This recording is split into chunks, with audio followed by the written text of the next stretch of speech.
Welcome to Auto Resolve. If Instagram says an error occurred, please reload a quick fix. Let's get started. Fix 1. Restart the app and your device. Step 1. Completely close the Instagram app. Swipe it away or force close.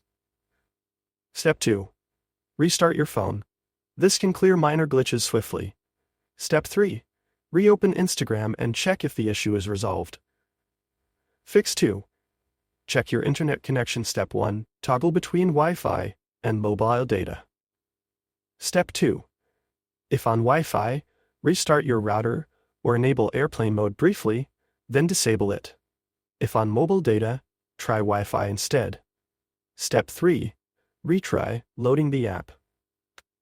Fix 3. Clear app cache, Android, offload app, iPhone, Android, go to Settings, Apps, Instagram, Storage, Clear cache, and optionally clear data. iPhone, navigate to Settings, General, iPhone Storage, Instagram offload app, then reinstall it. Fix 4. Update or reinstall Instagram. Step 1. Ensure you are using the latest app version. Update via your App Store or Play Store. Step 2. If problems persist, uninstall and reinstall Instagram entirely.